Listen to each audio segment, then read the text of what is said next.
प्रकाशित वाक्य की किताब में कुछ ऐसी चीजें हैं जो आपको हैरान कर देंगी। बाइबल एक सच्ची कयामत की घटना की बात करती है। एक जलता हुआ पहाड़ समुद्र में गिर गया, एक अथाह कुंड खुल गया जिसमें से भयानक शैतानी जीव बाहर निकलने लगे और टिड्डियों की एक सेना निकली और उस सेना को उन लोगों को पीड़ा देने की आज्ञा मिली जिनके माथों पर परमेश्वर की मोहर ना लगी हो। और क्या आपने गिराए हुए दूतों के बारे में सुना है? यस, ओके, तो यहाँ पर 4 शैतानी राक्षसी दूत हैं जिनको कैद से इसलिए छोड़ा गया ताकि वो धरती पर तबाही मचा सके। इस वीडियो को देखने के बाद आपको अपने जीवन और परमेश्वर के साथ आपके रिश्ते पर विचार करना होगा, क्योंकि इस दुनिया पर जो होने वाला है वो बहुत ही भयानक है। यह परमेश्वर के न्याय की उन 7 तुरहियों के बारे में बाइबल में की गई एक व्याख्या है जो प्रकाशित वाक्य की पुस्तक में दी गई है। यहाँ पर 7 मोहरों का एक अनुच्छेद है जो आपको सोचने पर मजबूर कर सकता है कि क्या ये वास्तविकता में सच है। बिल्कुल, बाइबल सत्य है और सभी शास्त्र पूरी तरह से सिद्ध हैं। यहाँ पर प्रकाशित वाक्य की किताब में वर्णित परमेश्वर के न्याय की 7 तुरहियों का विवरण है। कॉन्टेक्स्ट के अकॉर्डिंग ये न्याय कलेश के समय किया जाएगा, तब जब कलीसिया को उठा लिया जाएगा। तो इस परमेश्वर की न्याय की ब्रीफ समरी यह है कि बाइबल के अनुसार पहली तुरही जल, बर्फ और खून के साथ मिश्रित आग लाती है जिससे पौधों और पेड़ों को नुकसान पहुंचता है। इस विपत्ति में दुनिया के 1/3 हिस्से में फैले पेड़ जल जाते हैं और सभी घास राख हो जाती है। दूसरी तुरही में एक महाजलता हुआ पहाड़ समुद्र में डाला जाता है जिससे 1/3 समुद्र प्राणियों की मौत हो जाती है और जहाजों का नाश हो जाता है और 1/3 समुद्र खून का हो जाता है और 1/3 जहाज डूब जाते हैं। तीसरी तुरही में एक महातारा आकाश से गिरेगा और 1/3 नदियों और झरनों को जहरीला बना देगा जिससे कई लोगों की मौत होगी। इस तारे को वार्मवुड कहा जाता है। चौथी तुरही में पृथ्वी के 1/3 हिस्से को सूरज, चंद्रमा और तारों के द्वारा प्रहार किया जाएगा जिससे दिन और रात का तीसरा हिस्सा अंधेरा हो जाएगा। 5वीं, 6ठी और 7वीं तुरहियां 3 विपत्तियों के रूप में जानी जाती हैं।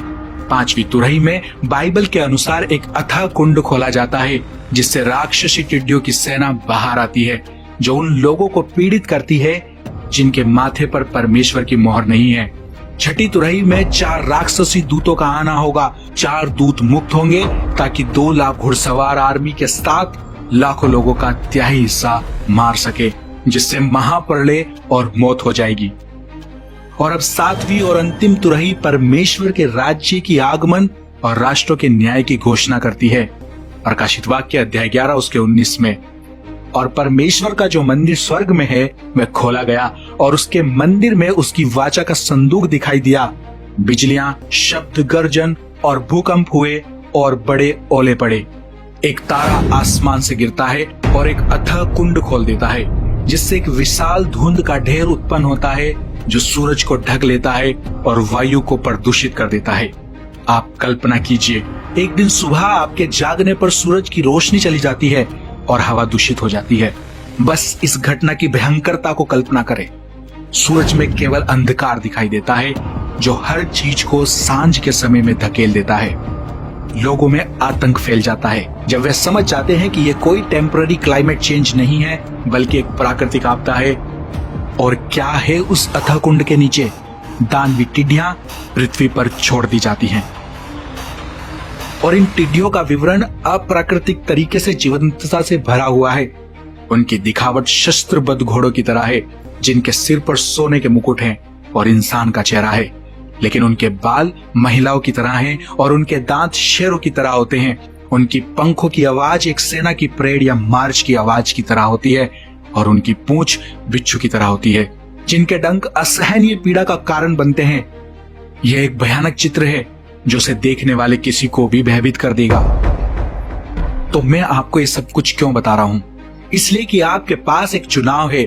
लूका अध्याय 21 उसके 36 में लिखा है, इसलिए जागते रहो और हर समय प्रार्थना करते रहो कि तुम इन सब आने वाली घटनाओं से बचने और मनुष्य के पुत्र के सामने खड़े होने के लिए योग्य बनो। बाइबल हमें हमेशा सतर्क रहने की सलाह देती है। जब प्रभु अपनी कलीसिया के लिए लौटेंगे तो वह उन लोगों के लिए लौटेंगे जो विश्वास पूर्वक जीवन जी रहे हैं। सब कुछ पलक झपकते ही होगा। क्या आप सतर्क हैं? क्या आप हमेशा निगरानी कर रहे हैं? क्या आप सच में मसीह का अनुसरण कर रहे हैं? प्रकाशित वाक्य अध्याय 12 उसके 12 को देखे, जो कहता है, इस कारण है स्वर्गों और उनमें रहने वाले मग्न हो, हे पृथ्वी और समुद्र तुम पर हाय, क्योंकि शैतान बड़े क्रोध के साथ तुम्हारे पास उतर आया है, क्योंकि जानता है कि उसका समय थोड़ा ही बाकी है। इस वाक्य में हम यह निश्चित कर सकते हैं कि शैतान इस पृथ्वी पर है, क्योंकि बाइबल कहती है पृथ्वी और समुद्र के लिए विपत्ति है, क्योंकि शैतान तुम्हारे पास उतर आया है। हम यह भी समझ सकते हैं कि वो क्रोधित है। वास्तव में बाइबल कहती है कि शैतान क्रोध से भरा हुआ है, क्योंकि उसे पता है कि उसका समय थोड़ा ही बचा है, और अगर उसका समय थोड़ा है तो इसका मतलब यह है कि यीशु मसीह के फिर आने का समय करीब है। अगर हम सही से प्रकाशित वाक्य अध्याय 12 उसके 12 को अध्ययन करें और समझने का प्रयास करें तो हमें समझ आएगा कि हमारी दुनिया में पाप और अन्याय क्यों इतना ज्यादा है, क्योंकि शैतान अब क्रोध में है। अब प्रकाशित वाक्य की पुस्तक दृष्टांतों और प्रतीकात्मकता से भरी हुई है, और यह वाक्य भी कोई अपवाद नहीं है। प्रकाशित वाक्य अध्याय 12 उसके 7 से, फिर स्वर्ग पर लड़ाई हुई। मिकाइल और उसके स्वर्गदूत अजगर से लड़ने को निकले, और अजगर और उसके दूत उससे लड़े, परंतु प्रबल ना हुए, और स्वर्ग में उनके लिए फिर जगह न रही। और वह बड़ा अजगर अर्थात वही पुराना सांप जो शैतान कहलाता है और सारे संसार का भरमाने वाला है, पृथ्वी पर गिरा दिया गया, और उसके दूत उसके साथ गिरा दिए गए। यह दिखाता है कि स्वर्ग में एक महायुद्ध हुआ, जिसमें ड्रैगन, जिसे शैतान भी कहा जाता है, और उसके दूत मिकाइल और उसके स्वर्गदूतों के खिलाफ लड़े। शैतान और उसके अनुयायी हार गए, और पृथ्वी पर उन्हें नीचे गिरा दिया गया, जहां वे क्रोधित हैं और अराजकता और विनाश का शोध करता है। फॉर एग्जाम्पल, एक पिंजरे में बंद शेर को देखिए। कल्पना कीजिए एक जंगली शेर को जो एक चिड़ियाघर में अपने पिंजरे में बंद है। वो शेर शक्तिशाली और खतरनाक है, लेकिन एक छोटे से स्थान में सीमित है। अब सोचिए कि इस पिंजरे का दरवाजा अचानक खुल जाता है और शेर को मुक्त किया जाता है। शेर क्रोधित है और हर जगह हमला करता है जो भी उसकी राह में आता है। ये वही है जो शैतान के साथ हो रहा है। वह पहले आध्यात्मिक क्षेत्र में सीमित किया गया था, लेकिन अब पृथ्वी में घूमने के लिए रिहा हो गया है। वे क्रोधित है और हमला करने और सब कुछ नष्ट करने की खोज में है।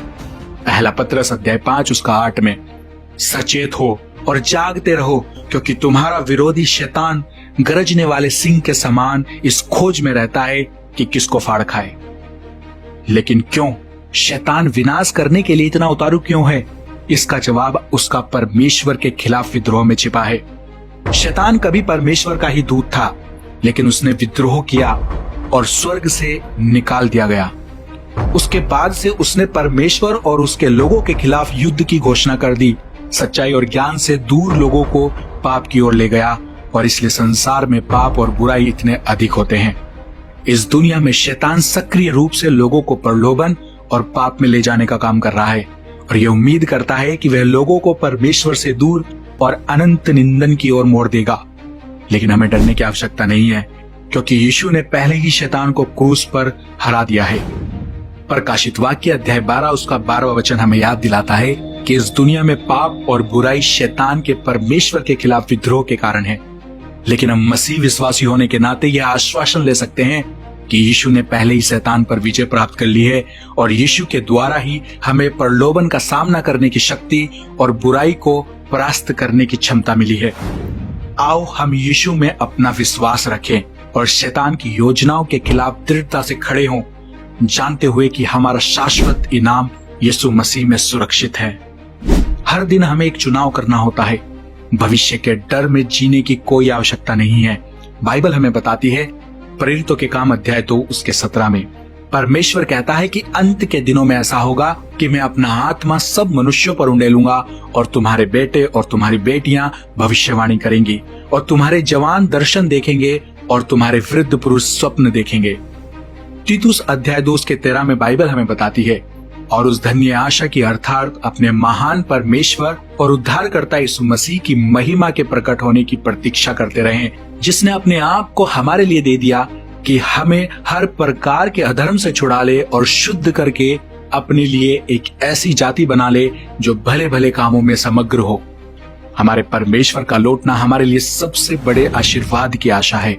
इसलिए निराश ना हो, इस दुनिया के बारे में ना सोचो, बल्कि अपनी आंखें यीशु मसीह पर बनाए रखें, जो सच्चाई और जीवन है और जिसने स्पष्ट रूप से कहा है कि कोई भी पिता के पास मेरे बिना नहीं आता। आप और मुझे ये सुनिश्चित करना चाहिए कि हम मत्ती में उल्लेखित उन लोगों की तरह ना बने, जहां बाइबल कहती है कि उस दिन कई लोग मुझसे कहेंगे कि है प्रभु, क्या हमने तेरे नाम में भविष्यवाणी नहीं की, तेरे नाम में दुष्ट आत्माओं को नहीं निकाला, तेरे नाम से बहुत सारे शक्तिशाली काम नहीं किए। हम में से बुद्धिमान ये ध्यान रखेंगे, समय के संकेतों को ध्यान से देखेंगे, जबकि मूर्ख नींद में होंगे। ज्ञान की कमी के कारण संकेतों पर ध्यान नहीं देंगे। परमेश्वर की बुद्धिमत्ता को मांगने के लिए प्रार्थना करते रहो। हमें इन समयों में बुद्धिमान होने की आवश्यकता है। हमें आत्मा से भरा रहना और आत्मा द्वारा मार्गदर्शित होना है। हमें अपने जीवन की तैयारी करनी है और हमें हमारे प्रभु और उद्धारकर्ता यीशु मसीह के वादे की प्रतीक्षा में तैयार बने रहना है।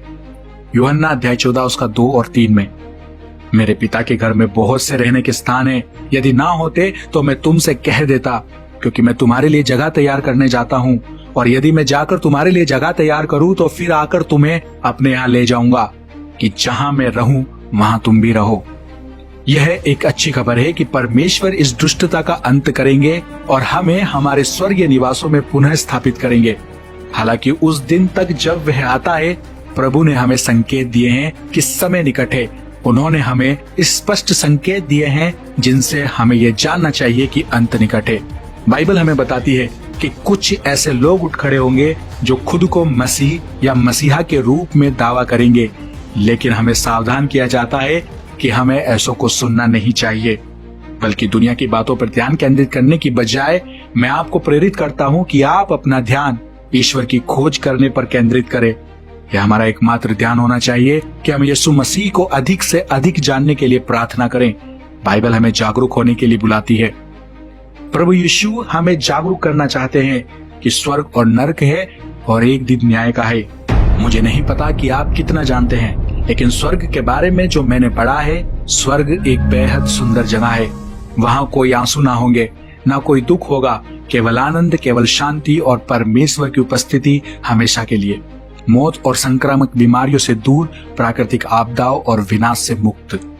मैं चाहता हूं कि आप अपने समय को यीशु मसीह के साथ एक गहरा संबंध बनाने पर ध्यान केंद्रित करें, ताकि जब हम उसके सामने खड़े हों, हमें शाबाशी सुनाई जाए, अच्छा और वफादार दास। वीडियो को लाइक और शेयर करना ना भूलें। और WTL पर अगर आप पहली बार आए हैं तो मेरी आपसे रिक्वेस्ट है, जल्दी से आप WTL को सब्सक्राइब कर लें और साथ में बेल आइकन भी प्रेस कर दें, ताकि हमारे आने वाली नेक्स्ट वीडियो का नोटिफिकेशन सबसे पहले आपको मिल सके। Thank you. May God bless you. Stay tune, stay blessed.